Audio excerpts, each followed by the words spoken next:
Bismillahirrahmanirrahim. Assalamualaikum warahmatullahi wabarakatuh. Innal hamdalillah nahmaduhu wa nasta'inuhu wa nastaghfiruh wa na'udzu billahi min shururi anfusina wa sayyiati a'malina. Man yahdihillahu fala mudilla lahu wa man yudlil fala hadiya lahu. Wa ashhadu an la ilaha illallah rabbi wahdahu la syarika lahu wa ashhadu anna Muhammadan 'abduhu wa rasuluh. يا أيها الذين آمنوا اتقوا الله حق تقاته ولا تموتن إلا وأنتم مسلمون. يا أيها الناس اتقوا ربكم الذي خلقكم من نفس واحدة وخلق منها زوجها وبث منهما رجالا كثيرا ونساء واتقوا الله الذي تساءلون به والأرحام إن الله كان عليكم رقيبا. يا أيها الذين آمنوا اتقوا الله وقولوا قولا سديدا يصلح لكم أعمالكم ويغفر لكم ذنوبكم ومن يطع الله ورسوله فقد فاز فوزا عظيما. اعلموا فإن أصدق الحديث كتاب الله وخير الهدي هدي محمد صلى الله عليه وسلم وشر الأمور محدثاتها وكل محدثة بدعة وكل بدعة ضلالة وكل ضلالة في النار. أما بعد. Ibu-ibu yang dimuliakan oleh Allah, alhamdulillah wa syukrulillah, Allah subhanahu wa ta'ala memberikan nikmat dan berapa banyak kesempatan yang Allah berikan kepada kita untuk mempelajari kitabullah dan juga hadis-hadis Rasulullah sallallahu alaihi wasallam.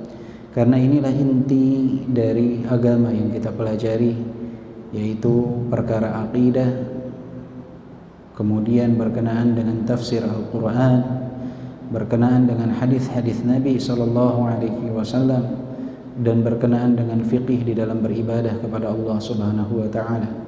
Di luar dari 4 ilmu tersebut adalah ilmu alat yang insyaallah dapat membantu kita juga dalam memahami 4 dasar dari ilmu yang kita harus pelajari, yaitu seperti kita mempelajari bahasa Arab, seperti kita mempelajari usul fiqih, semuanya menuju kepada 4 ilmu tersebut, yaitu perkara akidah, perkara tafsir Al-Quran, hadis Nabi, dan juga permasalahan fiqih di dalam beribadah. Maka bersyukurlah kepada Allah subhanahu wa ta'ala ketika ibu-ibu dimudahkan langkah kakinya untuk menuju Baitullah, untuk menuju rumah dari rumah-rumah Allah, untuk mempelajari Al-Quran dan juga hadis-hadis Rasulullah sallallahu alaihi wasallam. Berapa banyak orang yang tidak mendapatkan kenikmatan sebagaimana yang ibu-ibu rasakan. Dan alhamdulillah ibu-ibu pun dapat duduk di dalam ta'lim dalam keadaan yang lapang, tidak terlalu padat. Ini pun nikmat dari Allah subhanahu wa ta'ala. Berapa banyak majelis ta'lim yang penuh sesak, tapi ibu-ibu berada di majelis ta'lim yang cukup nyaman, tidak terlalu padat. Alhamdulillah, itu pun dalam satu sisi nikmat bagi kita. Jadi kadangkala kita harus melihat sisi positif dalam segala hal.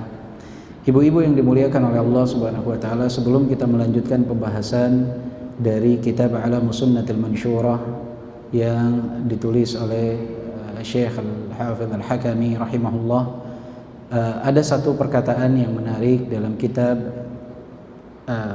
Tuhaf bil Ma'thuri 'anis Salaf yang ditulis oleh Syekh Abdul Razak Al-Badr.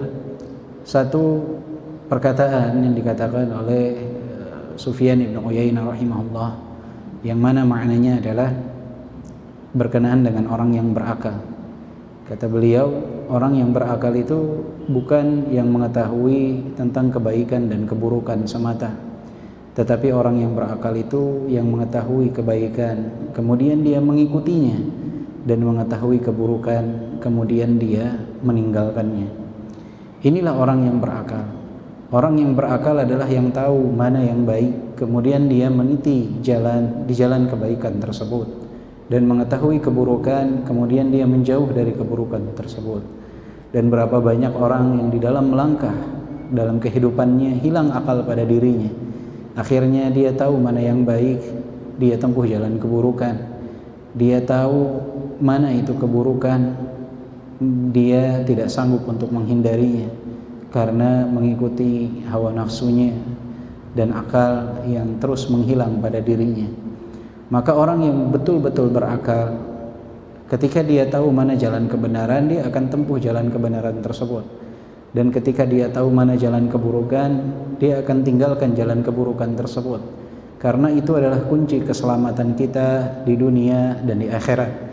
Jika ibu-ibu ingin mendapatkan kebahagiaan di dunia dan di akhirat, caranya adalah menempuh jalan kebaikan. Tidak ada jalan yang lain. Jalan keburukan itu hanya memuaskan nafsu sesaat, tapi setelahnya tidak ada kebahagiaan sama sekali, tidak ada kenyamanan sama sekali, tidak ada ketenangan sama sekali. Ketenangan itu hanya didapat dengan berzikir kepada Allah Subhanahu wa taala, dengan berjalan di jalan yang diridhai oleh Allah Subhanahu wa taala.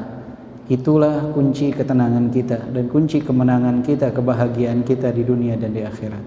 Karena pada hakikatnya kita hidup di sini, di dunia ini, yang menanti yang namanya kematian, menunggu momentum waktu kematian, mempersiapkan diri berjumpa dengan hari kematian. Karena setelah hari kematian itu ada pertanggungjawaban. Maka ketika kita hidup di dunia, kita harus tahu jalan mana yang membuat seseorang itu dapat indah di hari kematian, dapat mendapatkan kebaikan di hari kematiannya, dapat mendapatkan pundi-pundi amalan yang banyak di hari kematiannya. Karena kematian ini adalah kepastian, semua kita pasti akan wafat. Maka titilah jalan menuju apa yang diridhai oleh Allah Subhanahu wa taala. Dan itu harus ada dalam benak kita, dalam hati kita. Mindset hidup itu penting ibu-ibu sekalian, agar kita jalan itu dalam kehidupan ini dengan arah yang jelas. Jangan sampai hidup asal hidup saja, tidak. Mindset hidup, prinsip hidup itu harus jelas, sehingga kita hidup penuh dengan kenyamanan. Jadikan kehidupan kita itu menanti kematian kita, sehingga apa yang kita persiapkan itu tentang masa depan setelah kematian, bukan terbatas pada masa depan di dalam kehidupan. Karena kalau orang yang prinsip hidupnya itu mempersiapkan masa depan dalam kehidupan, dia akan mencari jalan bagaimana dia mendapatkan kebahagiaan di masa hidup dia saja. Kebahagiaan yang orang sebut sebagai kebahagiaan, bukan kebahagiaan yang hakiki. Kebahagiaan yang orang sebut sebagai kebahagiaan itu adalah harta, pangkat, jabatan. Itu yang mereka kejar akhirnya, karena patokan dia adalah mencari kebahagiaan di dunia yang menurut orang itu adalah kebahagiaan. Akhirnya demi harta, demi jabatan, demi pangkat, dihalalkan segala cara. Yang haram menjadi halal, yang halal bisa berubah menjadi haram. Yang terpenting adalah mendapatkan kehidupan dunia yang orang anggap sebagai kebahagiaan dalam kehidupan dunia. Dia tidak mencari kebahagiaan yang hakiki. Tapi orang yang mindset hidupnya itu, kebahagiaan yang dia cari adalah bagaimana dia setelah kematian. Itulah masa depan dalam hidupnya, apa dan bagaimana dia setelah kematian. Maka dalam kehidupan dunia ini dia berusaha semaksimal mungkin apa yang dia lakukan itu bermanfaat untuknya setelah kematian, karena itulah masa depan bagi dia. Sehingga dia tidak berbicara kecuali yang hak, dia tidak mendengar kecuali yang hak, dia tidak melihat kecuali yang hak, dia tidak berjalan kecuali di jalan yang hak, di jalan kebenaran. Kenapa? Karena dia ingin mendapatkan kebahagiaan setelah kematian. Dia ingin mendapatkan kehidupan yang baik setelah kematian. Masa depannya dia itu adalah apa yang ada setelah kematian. Nah, ini yang harus kita tanamkan dalam benak kita, dan kita tanamkan dalam benak anak-anak kita, dan juga kita menasehati suami kita untuk merubah mindset dalam hidupnya, bahwa jadikan masa depan yang diharapkan itu adalah setelah kematian, sehingga di dunia ini hidupnya akan menjadi tenang dalam beribadah kepada Allah Subhanahu wa taala. Dan siapa yang masa depannya adalah kehidupan setelah kematian, maka dia akan mendapatkan masa depan yang baik dalam kehidupan dunia. Itu otomatis. Ketika seseorang mencari kehidupan yang bahagia setelah kematian, maka kehidupan dunia dia akan bahagia menurut kebahagiaan yang hakiki. Tapi kalau menurut pandangan orang lain, mungkin dia tidak bahagia, karena hartanya sedikit, karena pangkatnya rendah, karena jabatannya rendah. Menurut orang lain dia tidak bahagia, tapi dia pada hakikatnya mendapatkan kebahagiaan yang hakiki. Kenapa? Karena apa yang jadi tujuan dia adalah kehidupan setelah kematian. Siapa yang mindset dalam hidupnya kehidupan setelah kematian, maka dia akan mendapatkan kebahagiaan di akhirat, dan dia akan mendapatkan kebahagiaan yang hakiki di dunia. Tetapi bisa jadi orang menganggapnya tidak bahagia. Itu urusan orang lain dengan apa yang dia pikirkan. Urusan kita adalah mendapatkan kebahagiaan yang hakiki, yaitu kebahagiaan di jalan kebenaran. Maka jadilah kita orang-orang yang berakal sebagaimana yang disebutkan oleh Sufyan ibn Uyainah, mengetahui kebenaran kemudian ikuti kebenaran tersebut. Jangan sampai kita mengetahui kebenaran kemudian menjauh dari kebenaran tersebut. Dan ini ibu-ibu sekalian yang dirahmati oleh Allah Subhanahu wa taala, satu PR besar kita dalam kehidupan ini dan dalam waktu yang cukup lama. Ibu-ibu mungkin hadir kajian, mengikuti kajian, berapa banyak ilmu yang ibu-ibu dengar, berapa banyak ilmu yang ibu-ibu dapatkan, tapi lihatlah persentase berapa banyak ilmu tersebut yang ibu amalkan, berapa banyak dari ilmu tersebut yang ibu jalankan. Itu adalah PR besar kita sebagai orang-orang yang hadir dalam kajian menuntut ilmu. Itu PR besar, menghitung berapa persentase dari ilmu yang kita dapat, yang kita amalkan. Karena itulah hakikat dari ilmu tersebut, apa yang diamalkan, bukan apa yang diketahui. Tidak cukup seseorang itu disebut berakal ketika mengetahui saja. Orang disebut berakal itu ketika dia mengetahui kemudian mengamalkan. Inilah yang dikatakan oleh Sufyan ibn Uyainah rahimahullah di dalam kitab At-Tuhaf bil Ma'thuri 'anis Salaf, dinukilkan oleh Syekh Abdul Razak Al-Badr hafizahullahu taala. Baik ibu-ibu yang dimuliakan oleh Allah Subhanahu wa taala, insyaallah kita melanjutkan pembahasan kita dari kitab A'lamus Sunnatil Mansyurah, kitab yang berisi tentang 200 pertanyaan dan jawaban berkenaan dengan akidah yang ditulis oleh Syekh Hafidh Ibn Ahmad Ibn Muhammad Al-Hakami rahimahullah. Dan kita sekarang masuk ke pertanyaan ke-15. Mad dalilu ala ta'rifihi bil arkanil khamsa 'inda at-tafsil.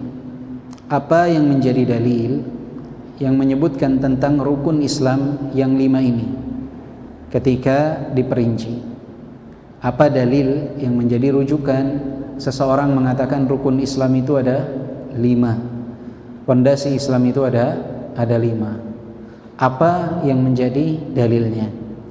Maka Syekh rahimahullah menjawab di sini, qauluhu sallallahu alaihi wasallam fi hadithi su'ali Jibril iyyahu 'anid din al-islamu an tashhada an la ilaha illallah wa anna muhammadar rasulullah wa tuqimas shalah wa tu'tiyaz zakah wa tasuma ramadan wa tahujjal baita in istata'ta ilaihi sabila.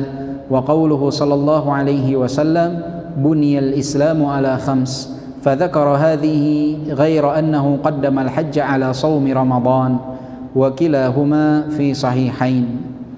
Dari beliau menjawab di sini yang menjadi dalil rujukan tentang penjelasan bahwa rukun Islam itu ada 5. Yang pertama adalah hadis Jibril, hadis yang diriwayatkan dari Al-Imam Muslim dari sahabat Umar bin Al-Khattab yang dikenal dengan hadis Jibril. Ketika Jibril berubah bentuk menjadi sosok manusia bertanya kepada Rasulullah sallallahu alaihi wasallam, "Akhbirni 'anil Islam." Wahai Muhammad, beritahukanlah kepadaku tentang Islam. Apa itu Islam? Maka Rasulullah sallallahu alaihi wasallam menyebutkan tentang rukun Islam tersebut. Beliau mengatakan al-islamu an tashhada an la ilaha illallah wa anna muhammadar rasulullah. Yang pertama adalah syahadat. Kemudian Rasulullah mengatakan wa tuqimas shalah, dan mendirikan salat, wa tu'tiyaz zakah, dan menunaikan zakat, wa tasuma ramadan, dan berpuasa di bulan Ramadan, wa tahujjal baita in istata'ta ilaihi sabila, dan berhaji ke Baitullah jika mampu atau bagi yang mampu. Ini adalah 5 rukun Islam yang disebutkan oleh Rasulullah sallallahu alaihi wasallam dalam hadis Jibril, dan ini adalah dalil yang menyebutkan tentang pembagian rukun Islam ada 5. Hadis yang diriwayatkan oleh Al-Imam Muslim dari sahabat Umar ibn Al-Khattab radhiyallahu anhu wa ardhah. Dan juga hadis yang lain adalah hadis dari Abdullah ibn Umar. Abdullah ibn Umar yang diriwayatkan oleh Al-Bukhari dan Muslim, yaitu ketika Rasulullah bersabda buniyal islamu ala khams. Islam itu dibangun atas 5 dasar, atas 5 poin, 5 hal. Kemudian Rasulullah menyebutkan 5 dari rukun Islam ini. Jadi seseorang yang mengaku sebagai seorang muslim, dia harus dapat mempelajari tentang 5 hal ini, dan ini menjadi fardhu ain bagi dia, wajib bagi setiap muslim, bukan fardhu kifayah. Jadi yang mempelajari tentang salat, tentang zakat itu bukan kewajiban ustadz saja, tapi kewajiban setiap muslim. Imam Malik menyebutkan fardhu ain hukumnya mempelajari 5 dari rukun Islam. Mengapa? Karena setiap muslim wajib melaksanakannya. Dia wajib bersyahadat, maka dia harus mempelajari tentang syahadat ini. Dia pelajari tentang tauhid, tentang ucapan la ilaha illallah.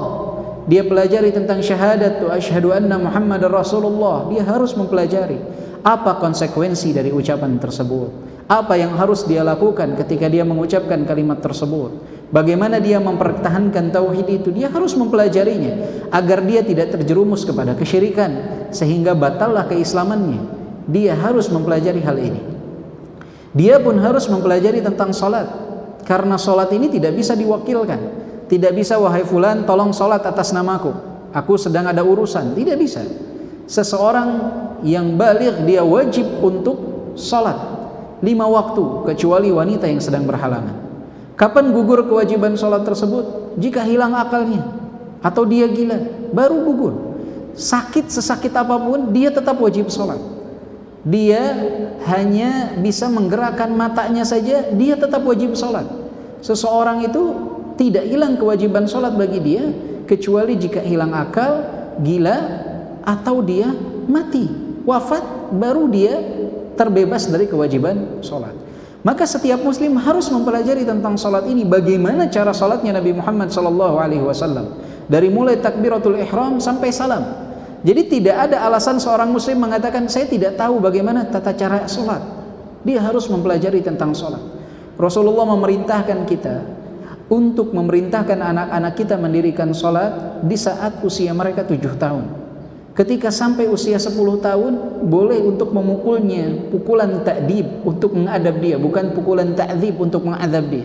Pukulan untuk mengingatkan dia jika dia enggan untuk salat. 3 tahun dilatih sampai nanti usia baligh, sehingga dia sudah siap mengerjakan salat sebagaimana yang dicontohkan oleh Nabi Muhammad SAW. Wajib setiap muslim pelajari rukunnya seperti apa. Kalau saya tidak tahu atau saya lupa tentang kewajiban, saya harus seperti apa. Ketika saya lupa rukun, saya harus seperti apa. Harus paham. Itu bukan tugasnya seorang ustaz saja. Setiap muslim harus mempelajari tentang sholat. Begitupun zakat. Ketika seseorang dia sudah termasuk kategori yang harus mengeluarkan zakat, dia harus tahu kemana dia salurkan zakatnya, siapa yang berhak menerima zakat dia. Karena banyak dari kaum muslimin yang ketika dia seharusnya mengeluarkan zakat, ternyata dia keluarkan zakat di jalur yang tidak sesuai dengan cara penyaluran zakat, karena ketidaktahuan dia. Dan ini wajib bagi setiap muslim. Begitupun berpuasa di bulan Ramadan dan haji bagi yang mampu. Jangan seseorang tidak mengetahui 5 hal ini. Ini fardhu ain kata Imam Malik untuk mempelajarinya. Dan ini adalah rukun Islam, dan dalilnya tadi hadis dari Rasulullah SAW yang diriwayatkan oleh Imam Muslim dari hadis Umar, dan hadis yang diriwayatkan oleh Al-Bukhari dan Muslim dari hadis Abdullah ibn Umar radhiyallahu anhuma. Kemudian di sini dijelaskan, hadhihi arkanul Islam allati yaqumu 'alaiha bad'an bitauhid, tauhidil uluhiyyah lillahi subhanahu wa ta'ala wa tauhidil mutaba'ati lirrasul sallallahu alaihi wasallam, thumma ba'da dhalika iqamatis salah wa ita'iz zakah wa siyami ramadan wa hajjil bait, hadhihi kulluha hiya arkanul Islam. Jadi hanya menyembah kepada Allah, itu makna dari ucapan kalimat syahadat, dan hanya mengikuti Nabi Muhammad SAW. Kita mengikuti siapapun itu di bawah dasar dari pengikutan kita kepada Nabi Muhammad SAW. Jadi kita mengikuti siapapun, kiai, ustadz, mengikuti apa yang mereka ajarkan, karena kita sedang mengikuti Nabi Muhammad SAW. Maka ketika seorang ustadz, seorang kiai tergelincir dalam sesuatu hal, salah dia dalam memberikan materi, salah dia dalam menyampaikan sesuatu, itu tidak harus diikuti. Yang diikuti adalah Rasulullah SAW. Pengikutan kita terhadap siapapun di dunia ini itu berada di bawah dasar pengikutan kita kepada Nabi Muhammad SAW. Mutabaah kita kepada siapapun itu di bawah landasan mutabaah kita kepada Rasulullah sallallahu alaihi wasallam. Begitupun kecintaan kita kepada siapapun itu berada di bawah kecintaan kita kepada Allah dan Rasulnya. Maka ketika orang yang kita ikuti tersebut keliru, salah jalan, ya jangan diikuti lagi. Karena tujuan kita mencari keridhaan Allah dan Rasulullah sallallahu alaihi wasallam lah sosok yang hanya menjadi panutan dalam kehidupan kita, yang maksum dari kesalahan. Manusia yang lain bisa salah, bisa keliru, bisa tergelincir, maka kita tidak boleh mengikuti orang-orang yang tergelincir tersebut. Ini poin pentingnya. Kenapa? Karena banyak orang yang menganggap ketika saya mengikuti seorang ustadz itu maksum seakan-akan, tidak pernah melakukan kesalahan. Ini sesuatu yang keliru. Kita tidak boleh memaksumkan seseorang. Tidak ada yang maksum setelah Rasulullah sallallahu alaihi wasallam. Maka ikutilah petunjuk Nabi Muhammad sallallahu alaihi wasallam. Sebagian mengatakan, tapi saya tidak mengetahui mana yang benar dari yang salah. Saya belajar kepada fulan, saya tidak tahu mana yang benar dari yang salah. Maka saya ikuti saja perkataan fulan. Kita memang bukan orang yang dapat menilai para ulama benar atau salah, tetapi kita juga harus melihat bagaimana pendapat ulama yang lain berkenaan dengan ulama tersebut. Jadi yang menilai ulama, yang paling paham ya para ulama itu sendiri. Maka kita bukan pada kapasitas acuh tak acuh terhadap perkataan ulama yang lain, tapi harus didengarkan. Jika ulama tersebut dalam satu atau dua pendapatnya keliru, ya jangan diikuti. Masih banyak ulama yang lain. Ya contohnya misalkan salah satu ketergelinciran dari Ibnu Hazm rahimahullah, beliau adalah salah seorang ulama yang menghalalkan musik. Kemudian kita apakah boleh mengikuti pendapat dari Ibnu Hazm? Jawabannya tidak. Kemudian jika ada yang mengatakan, oh antum berarti lebih alim daripada Ibnu Hazm, kita katakan tidak. Kita tidak lebih alim dari Ibnu Hazm, akan tetapi kita tidak boleh mengikuti pendapat Ibnu Hazm dalam masalah tersebut. Kenapa? Karena pendapatnya ini menyelisihi mayoritas ulama yang mereka ada yang setaraf keilmuannya dengan Ibnu Hazm, ada yang lebih alim daripada Ibnu Hazm. Jadi ketika kita tidak mengikuti Ibnu Hazm bukan berarti kita lebih berilmu dari Ibnu Hazm, tidak. Tetapi karena banyak ulama yang setaraf dengan beliau, yang menyelisihi pendapat beliau, dan banyak para ulama yang lebih berilmu dari beliau yang menyelisihi pendapat beliau, maka kita harus melihat kepada pendapat ulama-ulama tersebut. Dan bukan berarti tidak mengikuti, tidak menghormati, bukan.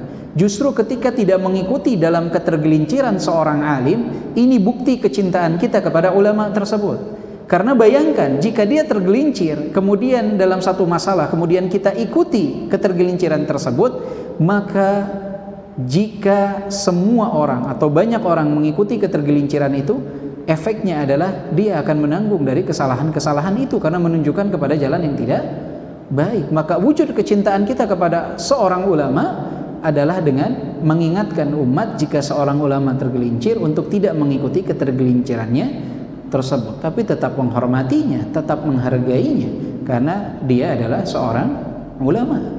Jadi jangan dibentur-benturkan. Kadang di zaman sekarang begitu. Ketika kita katakan ini pendapat Ibnu Hazm menghalalkan musik, tapi ini tidak benar. Oh, antum lebih alim dari Ibnu Hazm. Oh tidak, jawabannya tidak, bukan lebih alim. Tapi banyak yang setara keilmuannya dengan Ibnu Hazm yang mengharamkan, dan banyak yang lebih berilmu dari Ibnu Hazm yang mengharamkan. Tafarrada Ibnu Hazm di dalam masalah ini. Beliau tunggal dalam masalah ini yang menghalalkan. Maka kita tidak boleh mengikuti ketergelinciran seorang alim. Siapa yang hanya mencari-cari ketergelinciran seorang alim, para ulama menyebutkan faqad tazandaq, dia akan menjadi orang yang zindiq. Misalkan Ibnu Hazm keliru dalam masalah ini, dia ambil pendapatnya Ibnu Hazm. Dalam masalah B, dia cari siapa ulama yang tergelincir dalam masalah itu, dia ambil. Akhirnya tidak ada yang namanya halal dan haram bagi dia, karena semua ketergelinciran ulama dia ambil untuk memuaskan nafsu syahwatnya saja. Ini keliru. Hati-hati dengan tipikal orang yang seperti ini, hanya mencari pendapat ulama yang membolehkan, kemudian dia jadikan sebagai rujukan. Dan banyak di zaman sekarang, ayyuhal ikhwah, ibu-ibu sekalian yang dirahmati oleh Allah Subhanahu wa taala, yang mana orang-orang yang demi popularitas orang-orang yang demi ketenaran, orang-orang yang demi harta, pangkat, jabatan, dia sisihkan pendapat mayoritas ulama, kemudian mencari ketergelinciran para ulama, kemudian dia jadikan hujjah. Ketika misalkan ada yang memprotes, Ustaz, kenapa antum menggunakan musik misalkan di dalam latar dakwah antum? Dia mengatakan, oh Ibnu Hazm membolehkannya. Dia tidak menyampaikan tuh pengharaman dari Imam Syafi'i, Imam Malik, Imam Abu Hanifah, Imam Ahmad, Imam Al-Bukhari, Imam Muslim, dan imam-imam yang lain yang begitu banyaknya dia tidak sebutkan. Dia katakan Ibnu Hazm menghalalkannya. Wahai Ustaz, kenapa begini? Fulan menghalalkannya. Dicari ketergelinciran para alim. Hati-hati dengan tipikal yang seperti ini ya. Kita memohon kepada Allah Subhanahu wa taala. Oleh sebab itu bagaimana kita nih yang awam tahu dia betul atau tidak dengan dua hal, ibu-ibu sekalian. Yang pertama adalah berusaha untuk bertanya tentang dalil. Jadi harus kritis. Jadi seseorang itu harus kritis. Belajar bertanya tentang dalil. Jadi ketika ada yang menyebutkan sesuatu, tanyakan dalilnya apa. Enggak masalah, mungkin ustadznya saat itu lupa, belum menyampaikan dalil. Ustadznya nanti pulang ke rumah, dia cek lagi, baca lagi, kemudian dijawab pertanyaannya berdasarkan terhadap dalil. Ini akan menumbuhkan kualitas keilmuan dari kedua belah pihak, dari ustadznya, terus mengingatkan dia, kemudian dari muridnya. Ini baik sekali untuk melihat ketika ustadznya mengecek, oh ternyata dalil yang disampaikan tadi lemah, kemudian ustadznya bilang lagi, ibu mohon maaf, dalil yang tadi saya sampaikan ternyata lemah, yang betul begini dan begitu. Itu baik untuk menambah khazanah keilmuan kita. Biasakan bertanya dalil. Yang kedua, berdoa kepada Allah Subhanahu wa taala.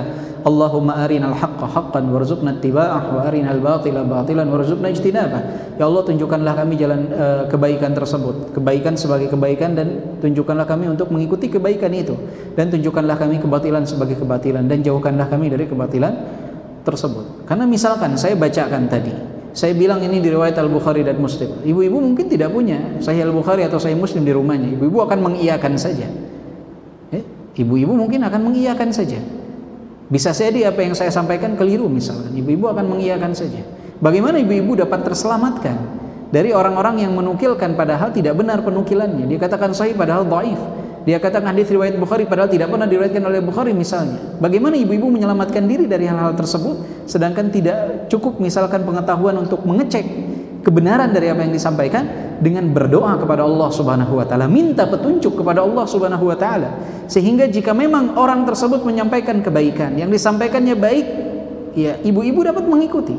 Tapi ternyata yang disampaikannya itu keliru, salah. Allah berikan taufik kepada ibu-ibu untuk menjauh daripada hal tersebut. Ibu akan dipalingkan oleh Allah dari orang-orang semacam itu. Maka pentingnya di sini adalah bertanya tentang dalil dan perbanyak berdoa agar Allah tunjukkan kebenaran, agar Allah tunjukkan kebaikan, agar Allah Subhanahu wa taala tunjukkan jalan kebenaran. Ini penting sekali.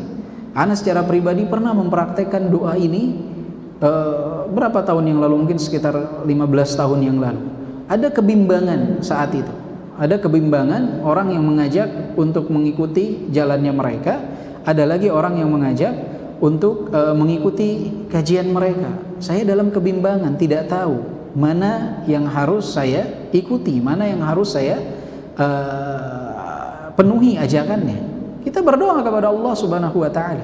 Alhamdulillah Allah Subhanahu wa taala memberikan jalan keluar akan hal tersebut. Maka kita ini ibu-ibu sekalian punya satu hal yang dapat kita jadikan sebagai senjata kita, yaitu doa. Kita setiap hari membaca iyyaka na'budu wa iyyaka nasta'in. Ya Allah, hanya kepada Engkaulah aku menyembah, dan hanya kepada Engkaulah aku meminta pertolongan. Hanya kepada Engkaulah aku meminta pertolongan. Kita minta pertolongan kepada Allah Subhanahu wa ta'ala. Minta pertolongan kepada Allah Subhanahu wa ta'ala agar Allah menunjukkan jalan kebenaran. Kemudian pertanyaan berikutnya, ma mahallu syahadatain minad din? Di manakah atau apakah posisi dari ucapan dua kalimat syahadat di dalam agama ini? Apa posisi dari ucapan dua kalimat syahadat di dalam agama Islam itu apa? Maka Syekh menjawab di sini, la yadkhulul 'abdu fid din illa bihima. seseorang itu tidak masuk ke dalam agama Islam kecuali dengan mengucapkan dua kalimat syahadat ini. Qala Allah Ta'ala, innamal mu'minuna alladhina amanu billahi wa rasulih. Sebagaimana dalam surat An-Nur ayat ke-62, innamal mu'minuna alladhina amanu billahi wa rasulih. Sesungguhnya orang-orang yang beriman adalah mereka yang beriman kepada Allah dan Rasulnya. Dan hadis Rasulullah sallallahu alaihi wasallam, umirtu an uqatilan nas hatta yashhadu an la ilaha illallah, dan seterusnya. Aku diperintahkan untuk memerangi manusia sampai mereka bersyahadat la ilaha illallah wa anna Muhammadan abduhu wa rasuluh. Jadi seperti apa posisi dua kalimat syahadat dalam agama ini? Dia adalah kunci masuk dalam agama ini. Tidak masuk menjadi seorang muslim seseorang yang tidak mengucapkan dua kalimat syahadat. Tidak menjadi seorang muslim. Mau dia bersedekah sebanyak apapun, dia sedekah segunung emas, mau dia melaksanakan puasa sepanjang tahun, mau dia berhaji sepanjang tahun, tapi dia tidak mengucapkan dua kalimat syahadat, maka dia tidak masuk ke dalam agama Islam. Abu Talib membantu Rasulullah sallallahu alaihi wasallam dalam dakwahnya, menolong Rasulullah sallallahu alaihi wasallam dalam dakwahnya, tapi tidak dikatakan muslim karena enggan mengucapkan dua kalimat syahadat. Maka ucapan dua kalimat syahadat ini sangat penting nilainya di dalam Islam. Ucapan dua kalimat syahadat ini tidak sekedar ucapan, tapi sesuatu yang sangat penting menentukan jalan hidup seseorang, apakah dia menjadi seorang muslim atau dia tidak menjadi seorang muslim. Maka di sini dijelaskan, qauluhu la yadkhulul 'abdu fid din illa bihima, ay la yumkinu an yadkhulad din illa bisyahadatain. Fahatani syahadatan syai'un wahid. Dua kalimat syahadat ini adalah satu dia. Dua kalimat syahadat ini satu kesatuan, tidak bisa dipisahkan. Tidak bisa saya hanya mau la ilaha illallah saja, enggak sah. Dia ketika mengatakan la ilaha illallah, dia harus mengatakan bahwasanya Nabi Muhammad adalah utusan Allah Subhanahu wa taala. Enggak bisa saya hanya mengakui Allah saja, tapi saya tidak mau mengakui Nabi Muhammad sebagai Rasulullah, tidak sah. Karena dia walaupun dua kalimat syahadat, tapi dia satu kesatuan, nggak bisa dipisahkan. Tidak bisa saya hanya mau bersaksi Nabi Muhammad Rasulullah, tapi saya tidak mau mengucapkan la ilaha illallah. Apakah dia dikatakan muslim? Jawabannya tidak. Dua kalimat syahadat ini adalah satu kesatuan. Faman syahida an la ilaha illallah wa lam yashhad anna Muhammadan Rasulullah kal yahud. Orang yang mengucapkan la ilaha illallah kemudian dia enggan mengucapkan anna Muhammadan Rasulullah, maka dia seperti orang-orang Yahudi. Fa innahu kafir. Maka siapa yang seperti ini dia telah kufur. Enggak sah keislamannya. Hanya la ilaha illallah saja tapi tidak mau mengucapkan wa anna Muhammadar Rasulullah, tidak sah keislamannya. Wa man syahida anna Muhammadar Rasulullah wa lam yashhad an la ilaha illallah fa innahu kafir. Dan siapa yang kebalikannya, dia mengucapkan bahwasanya Nabi Muhammad utusan Allah tapi tidak mau mengucapkan la ilaha illallah, maka sama ini pun kufur. Wa la yakunul 'abdu muslima hatta yashhada an la ilaha illallah wa anna Muhammadar Rasulullah. Maka seseorang itu tidak disebut sebagai seorang muslim sampai dia mengucapkan dua kalimat syahadat ini yang merupakan satu kesatuan. Jadi ini harus diucapkan oleh orang-orang yang mau masuk ke dalam agama Islam. Ucapkan la ilaha illallah wa anna Muhammadar Rasulullah. Aku bersaksi bahwasanya tidak ada yang berhak disembah kecuali Allah, dan aku bersaksi bahwa Nabi Muhammad adalah utusan Allah. Dan banyak orang-orang di zaman sekarang yang dia mengucapkan dua kalimat syahadat tapi dalam praktek kehidupannya dia tidak mengimani tentang kerasulan Nabi Muhammad sallallahu alaihi wasallam. Atau dia mengaku-ngaku mengimani tapi hanya sebatas formalitas saja, dalam real kehidupannya dia tidak menjalankan. Sebagaimana banyak di zaman sekarang orang-orang yang disebut Qur'aniyun, hanya percaya terhadap Al-Quran, dia tidak percaya kepada hadis-hadis Nabi Muhammad sallallahu alaihi wasallam, tidak mau menjalankan hadis Nabi. Yang dia jalankan hanya firman Allah Subhanahu wa taala saja. Maka walaupun dia mengucapkan dua kalimat syahadat, tapi pada hakikatnya dia tidak menjalankan konsekuensi dari dua kalimat syahadat tersebut, karena dia enggan menjalankan hadis-hadis Nabi. Tapi anehnya dia sholat maghrib 3 rakaat. Dia tetap sholat asar 4 rakaat. Ketika ditanya kepada mereka, kalian enggan mengikuti hadis-hadis Nabi Muhammad SAW, tapi bagaimana kalian sholat maghrib 3 rakaat, sholat asar 4 rakaat? Tidak ada satupun ayat dalam Al-Quran yang menyebutkan sholat maghrib itu 3 rakaat. Tidak ada satupun ayat dalam Al-Quran yang menyebutkan sholat asar itu 4 rakaat. Dia katakan, ini dari hadis Nabi. Jadi ternyata mereka mengaku Qur'aniyun, tapi tetap mengambil hadis Nabi apa yang cocok dengan pemikiran mereka, larinya ke sana. Apa yang tidak cocok dengan pikiran mereka, mereka buang. Mereka katakan ini hadisnya lemah, tidak bisa dijadikan sebagai rujukan. Apa yang tidak sesuai ternyata dengan apa yang menjadi nafsu mereka. Karena kalau mereka konsekuen dengan apa yang mereka ucapkan bahwa mereka adalah Qur'aniyun, hanya percaya terhadap Al-Quran, harusnya mereka tidak sholat maghrib 3 rakaat. Kenapa? Karena dalam Al-Quran tidak ada penjelasan tentang tata cara sholat maghrib 3 rakaat.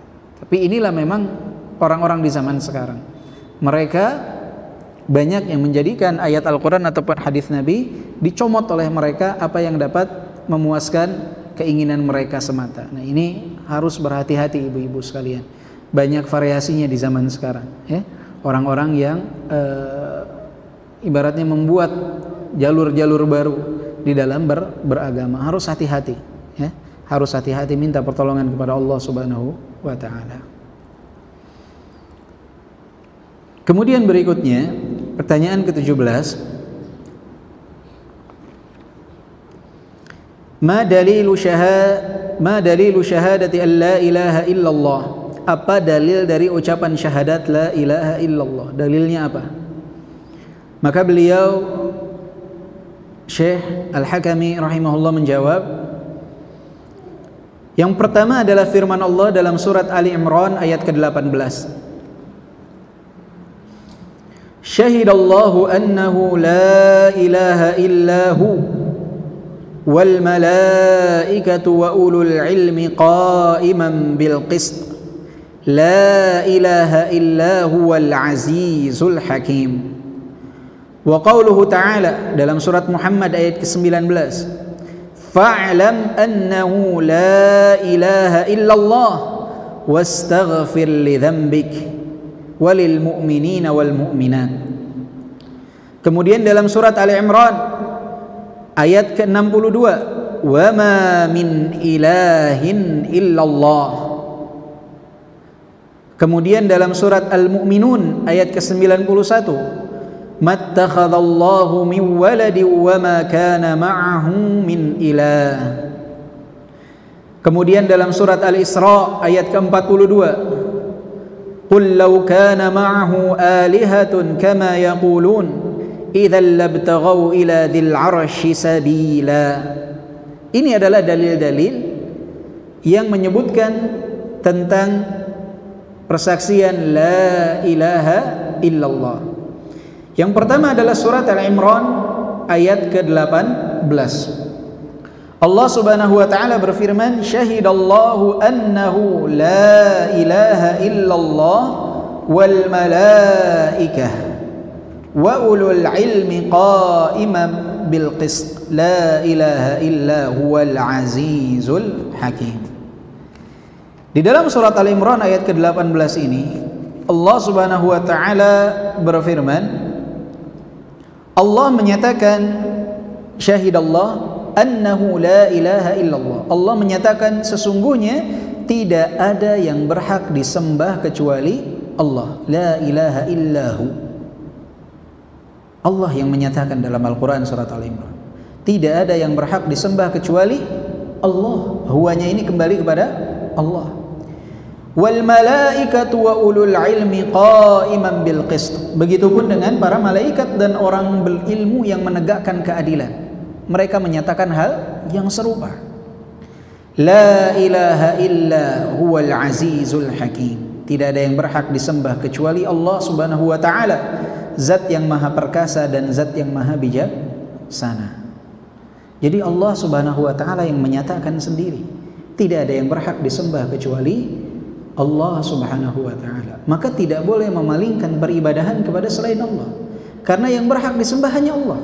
tidak malaikat, tidak nabi, enggak boleh. Semua ibadah hanya kepada Allah Subhanahu wa taala. Ini yang harus jadi pondasi dasar dalam hidup kita. Tauhid, tauhid, tauhid. Karena dengan tauhid inilah insyaallah kita akan selamat di dunia dan di akhirat. Maka ini yang menjadi dalil pertama yang diucapkan oleh Syekh Al-Hakami, surat Al-Imran ayat ke-18. Dalil tentang syahadat la ilaha illallah. Kemudian surat Muhammad ayat ke-19. Fa'lam annahu la ilaha illallah. Ketahuilah sesungguhnya la ilaha illallah, tidak ada yang berhak disembah kecuali Allah Subhanahu wa taala. Al-Imam Al-Bukhari di dalam kitab Sahih Al-Bukhari ada satu bab yang beliau beri judul Al-ilmu qabla al-qawli wal amal. Ilmu sebelum berkata dan bertindak. Yang beliau jadikan dalil adalah ayat ini. Fa'lam, ketahuilah, annahu la ilaha illallah wastaghfir li dzambik. Ketahuilah tidak ada yang berhak disembah kecuali Allah Subhanahu wa taala. Hanya Allah yang berhak untuk disembah. Ini pun yang menjadi dalil tentang ucapan syahadat la ilaha illallah, yaitu surat Muhammad ayat ke-19. Kemudian dalam surat Al-Imran ayat ke-62, wa ma min ilahin illallah, tidak ada sesembahan itu kecuali Allah Subhanahu wa taala, hanya Allah saja. Kemudian juga dalam surat Al-Mu'minun ayat ke-91, mattakhadallahu min waladi wa ma kana ma'ahu min ilah. Allah itu tidak menjadikan keturunan bagi Allah Subhanahu wa taala, tidak ada anak. Allah tidak memiliki anak, tidak seperti yang didengung-dengungkan oleh orang-orang Nasara bahwa Nabi Isa adalah anak Allah Subhanahu wa taala. Allah tidak punya anak. Dan Allah Subhanahu wa taala tidak menjadikan Tuhan selain Allah Subhanahu wa taala. Tidak ada yang disembah selain Allah Subhanahu wa taala. Bahkan dalam surat Al-Isra ayat ke-42 ini Allah berfirman, "Qul law kana ma'ahu alihah kama yaqulun idzal labtaghaw ila dzil 'arsy sabila." Ini Allah Subhanahu wa taala menegur mereka yang mengatakan ada tuhan-tuhan selain Allah. Bahwa Tuhan itu tidak satu, tidak esa, tapi ada beberapa. Qul law kana ma'ahu aliha kama yaqulun idzal labtaghaw ila dzil 'arsy sabila. Katakanlah kepada mereka, andai saja ada sesembahan selain Allah Subhanahu wa taala sebagaimana yang mereka katakan, labtaghaw ila dzil 'arsy sabila, maka tuhan-tuhan ini pastinya akan saling bertengkar, memperebutkan singgasana, memperebutkan arsy yang ada di atas langit. Jadi andai saja di bumi ini, di dunia ini ada Tuhan selain Allah Subhanahu wa taala, enggak bisa. Tuhan itu harus satu, esa. Kalau lebih dari satu, mereka akan memperebutkan singgasana kekuasaan. Hasya wa kalla, enggak mungkin seperti ini. Maka di mana akal mereka yang mengatakan Tuhan itu lebih dari satu? Ada Tuhan baik, ada Tuhan jahat. Tentunya dunia ini akan hancur lebur. Akan ada pertengkaran, memperebutkan kekuasaan. Tapi yang menciptakan kita itu hanya satu, yang berhak disembah itu hanya satu, Allah Jalla Jalaluh. Tidak ada sesembahan yang lain. Maka hal ini, ibu-ibu yang dimuliakan oleh Allah Subhanahu wa taala, adalah teguran untuk mereka yang mengatakan ada sesembahan selain Allah Subhanahu wa taala. Orang-orang musyrikun dahulu, mereka menyembah banyak sekali patung dan berhala. Masing-masing Tuhan punya nama, masing-masing Tuhan punya kekuasaan, sehingga di dalam keyakinan mereka atau orang-orang setelah mereka, di zaman kita sekarang juga masih ada. Setiap kelompok punya Tuhannya sendiri. Ini bisa terbayangkan nggak? Bagaimana pertengkaran tersebut memperebutkan kekuasaan, memperebutkan arsy yang menjadi tempat beristiwanya Allah Subhanahu wa taala. Ar-Rahmanu 'alal 'arsy istawa. Kalau Tuhan itu lebih dari satu, maka saling memperebutkan arsy ini. Dan ini yang Allah Subhanahu wa taala sampaikan dalam surat Al-Isra ayat ke-42. Qul law kana ma'ahu aliha kama yaqulun idzal labtaghaw ila dzil 'arsy sabila.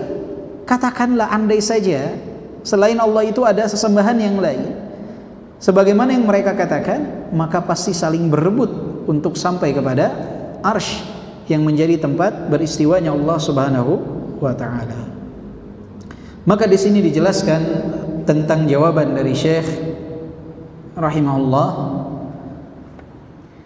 syahadatu an la ilaha illallah ma'naha an tashhada lillahi biwahdaniyatil uluhiyyah allati la yusyarikuhu fiha ahad.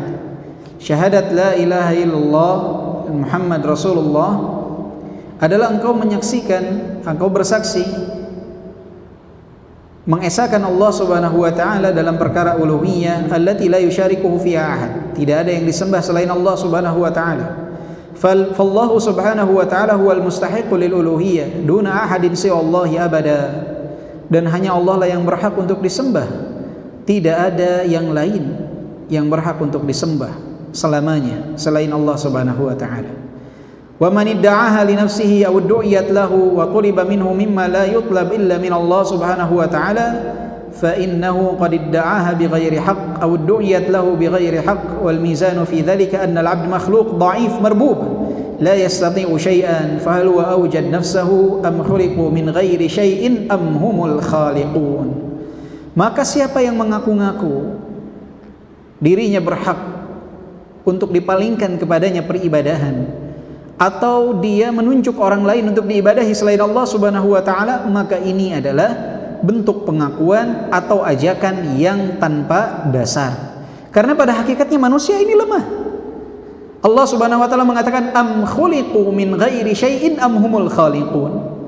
Apakah mereka diciptakan tanpa ada sesuatu apapun, atau mereka yang menciptakan?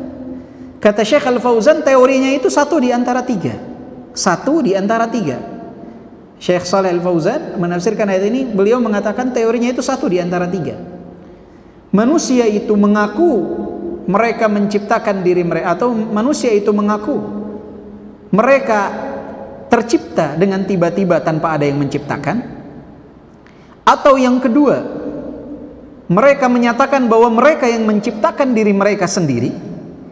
Atau yang ketiga, mereka menyatakan bahwa di sana ada yang menciptakan mereka. Satu di antara tiga. Mereka mengimani bahwa mereka tercipta dengan sendirinya tanpa ada yang menciptakan. Yang kedua, mereka menciptakan diri mereka sendiri. Yang ketiga, kalau yang dua ini tidak dapat mereka buktikan, maka yang ketiga pastinya ada yang menciptakan mereka, yaitu Allah Subhanahu wa ta'ala. Maka dalam ayat ini Allah Subhanahu wa taala memberikan pertanyaan istinkar kepada orang-orang musyrikin. Allah katakan am khuliqu min ghairi syai'in. Apakah mereka diciptakan tanpa ada sesuatu apapun, tiba-tiba mereka terjadi tanpa ada yang menciptakan? Ini pertanyaan, bentuknya adalah pengingkaran.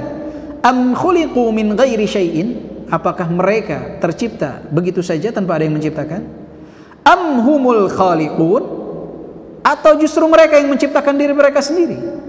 Tentunya yang pertama dan kedua ini adalah sesuatu yang tidak dapat ditunjukkan oleh manusia.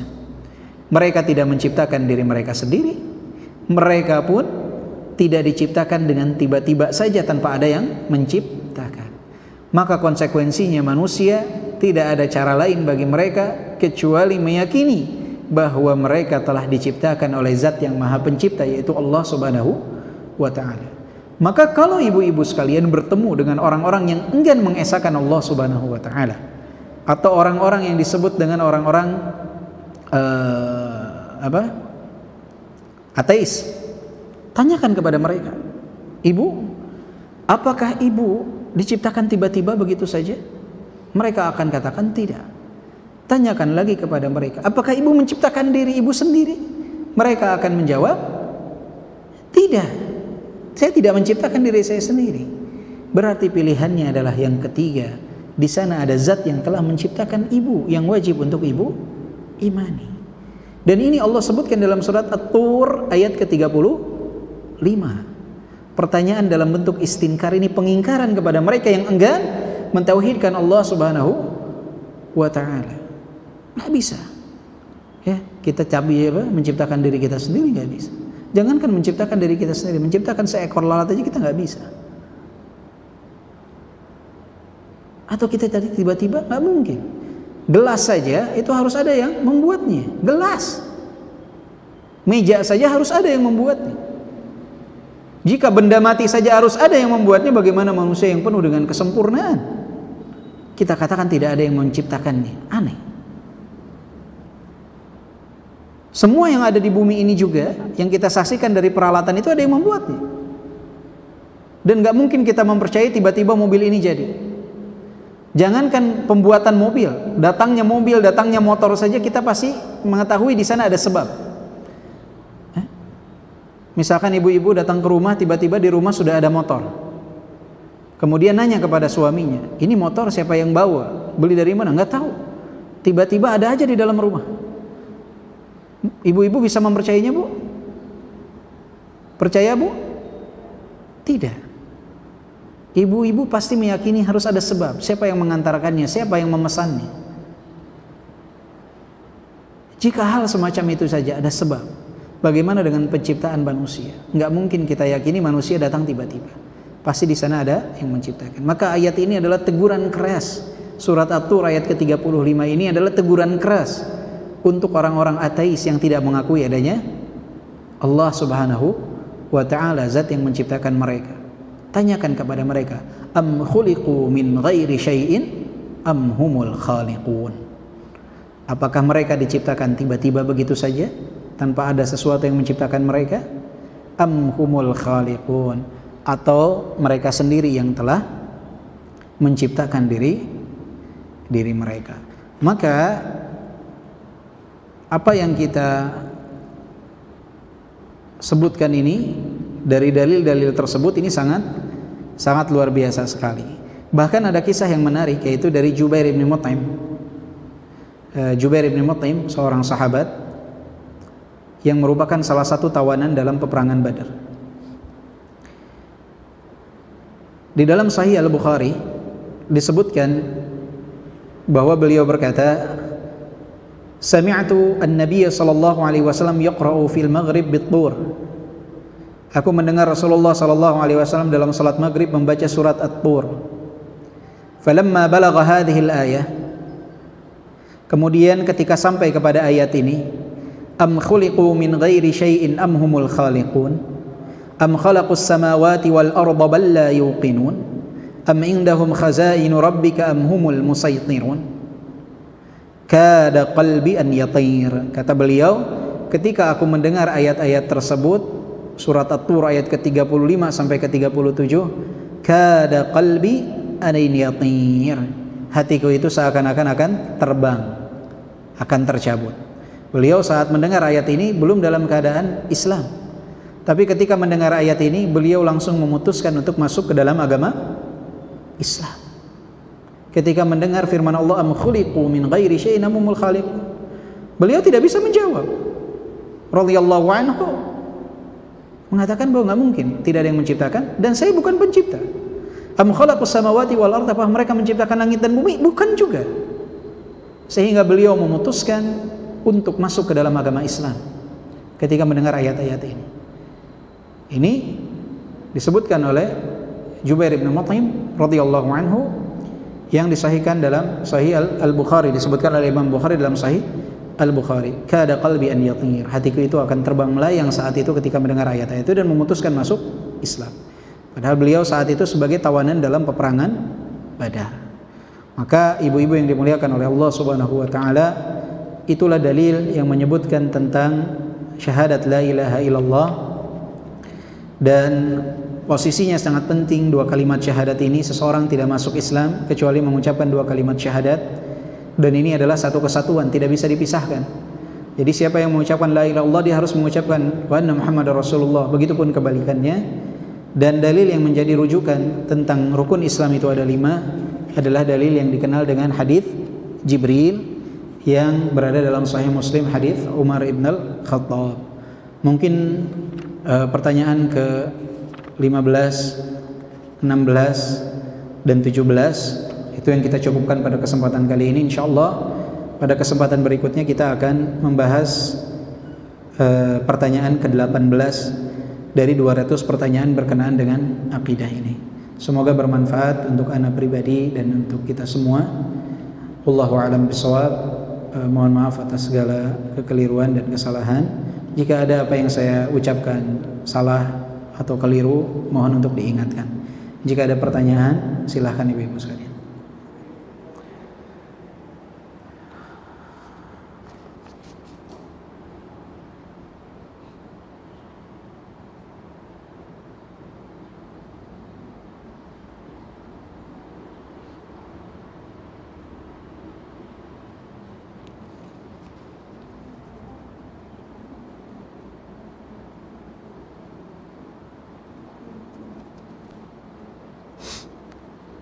Assalamualaikum warahmatullahi wabarakatuh. Waalaikumsalam warahmatullahi wabarakatuh. Semoga Allah merahmati Ustaz, para ulama, panitia kajian seluruh umat muslim. Amin ya rabbal alamin. Izin bertanya, apa boleh kita menjaga jarak dengan teman kita yang sedang berhutang pada kita? Hal ini dilakukan untuk menjaga hati agar tidak kesal karena beliau tidak amanah dalam membayar hutang. Dan apa yang hendaknya dilakukan untuk menyikapi teman yang seperti ini? Jazakumullah khairan. Semoga Allah mudahkan pertanyaan untuk bisa jawab. Wa iyyaki. Jazakillahu khairan. Ini berkenaan dengan hutang. Musibah kita di zaman sekarang, orang berhutang dengan tidak niat membayar. Ini adalah satu kezaliman yang luar biasa. Bahkan Rasulullah mengatakan matlul ghani dzulm. Orang yang kaya punya kemampuan tapi menahan diri untuk tidak membayar hutang, ini adalah bentuk kezaliman. Ingat, hutang ini adalah pinjaman yang harus kita kembalikan. Jadi seseorang itu ketika berhutang, walaupun hukum hutang itu mubah atau boleh dibolehkan di dalam Islam, tapi jangan pernah bermudah-mudahan dalam berhutang, kecuali dalam hal yang mendesak berhutang. Kemudian yang kedua, ketika berhutang, itu harus ada pengikraran di dalam diri kita itu untuk membayarnya. Jangan menunda-nunda pembayaran hutang. Apakah boleh kita menjaga jarak dengan orang yang sedang berhutang karena khawatir hati agar tidak menjadi kesal?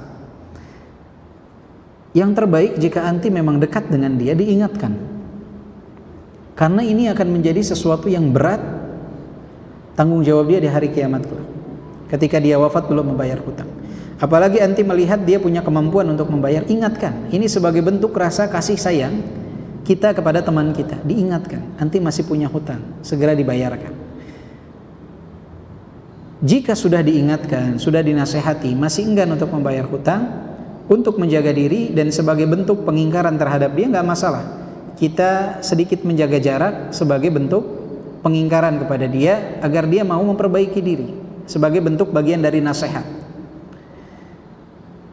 Akan tetapi jika kita lihat dia memang belum mampu untuk membayar hutang, maka yang seperti ini jangan ditinggalkan.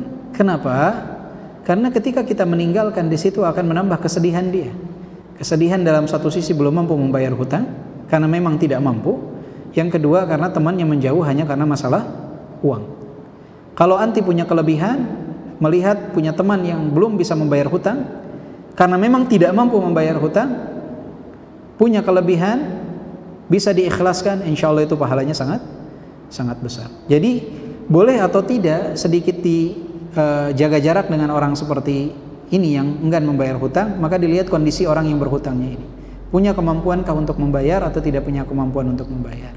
Kalau tidak punya kemampuan untuk membayar, jawabannya jangan. Kalau punya kemampuan untuk membayar, ini jadi tahap berikutnya setelah sebelumnya dinasehati secara baik-baik. Karena bentuk kasih sayang kita kepada teman kita adalah menasehatinya. Kemudian pertanyaan berikutnya, apakah boleh seorang wanita mengajak bertemu calonnya di tempat umum yang ramai untuk membicarakan pernikahan? Di kondisi ini apa wanita membutuhkan orang tidak berdua? Sebaiknya tetap membawa mahram. Jika memang harus bertemu di tempat umum, yang membawa mahram. Tapi untuk membicarakan perihal pernikahan, itu sebaiknya di rumah saja. Jadi ada mahram dari wanita tersebut mendampingi jika memang harus perlu membicarakan berkenaan dengan masalah pernikahan. Karena kalau berdua kemudian di tempat ramai, khawatir menjadi fitnah, menjadi fitnah. Tetap harus didampingi dengan mahram dan tetap menjaga pandangan selama pertemuan tersebut, membicarakan apa yang perlu untuk dibicarakan.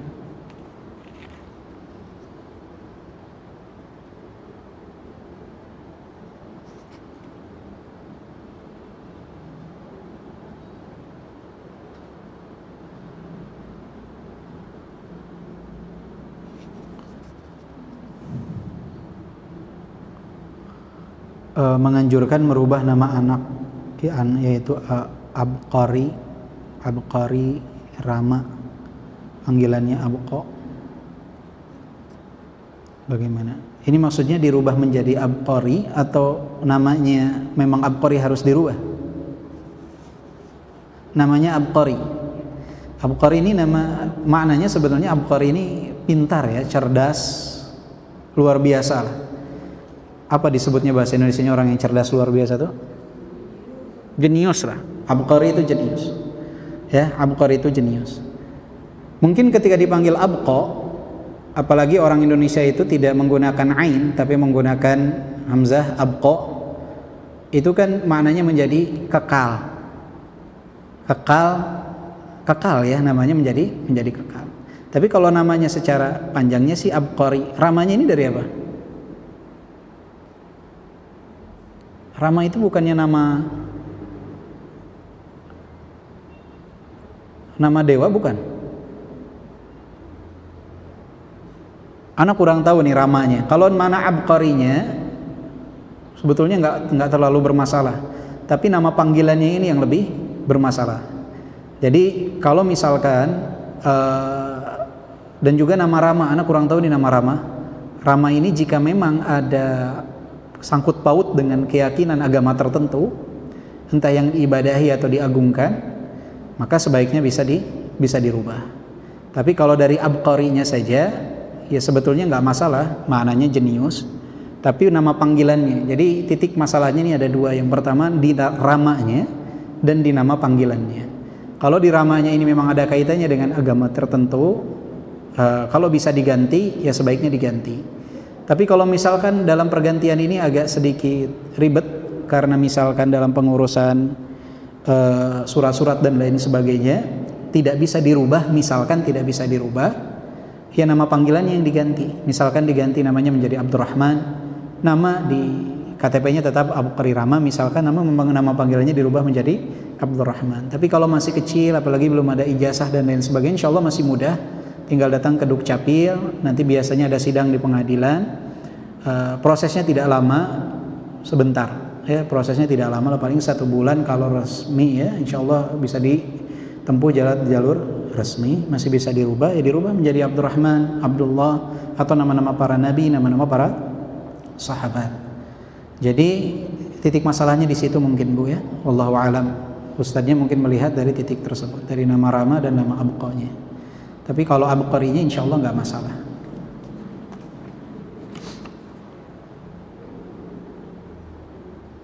Apakah orang-orang yang merubah ajaran Rasulullah bisa dikatakan tidak mengakui Nabi sebagai utusan Allah yang sebenarnya? Ini dia tidak menjalankan konsekuensi dari ucapan asyhadu anna Muhammadar Rasulullah. Orang yang merubah-rubah ajaran Nabi ini tidak menjalankan konsekuensi dari ucapan syahadat yang dia ucapkan. Karena siapa yang mengakui Nabi sebagai utusan Allah, ya dia tinggal mengikuti, bukan membuat ajaran baru atau merubah ajaran Nabi, tidak. Dia tinggal mengikuti. Maka ini pertanyaan besar kepada mereka tentang konsekuensi dari ucapan asyhadu anna Muhammadar Rasulullah. Tinggal ikuti, bukan merubah atau bahkan membuat ajaran baru. Ya. Allahu a'lam bishawab. Ada lagi? Dari tadi yang ana jawab ada pertanyaan tambahan nggak, susulan nggak dari yang tadi dijawab? Atau ada yang kurang jelas?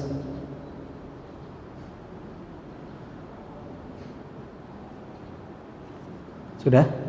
Ya semoga bermanfaat apa yang dijawab. Jika masih bingung bisa ditanyakan kepada ustadz yang lain ya. Kita tutup dengan doa kafaratul majlis. Subhanakallahumma bihamdika asyhadu an la ilaha illa anta astaghfiruka wa atubu ilaik. Walhamdulillahirabbil alamin. Assalamualaikum warahmatullahi wabarakatuh.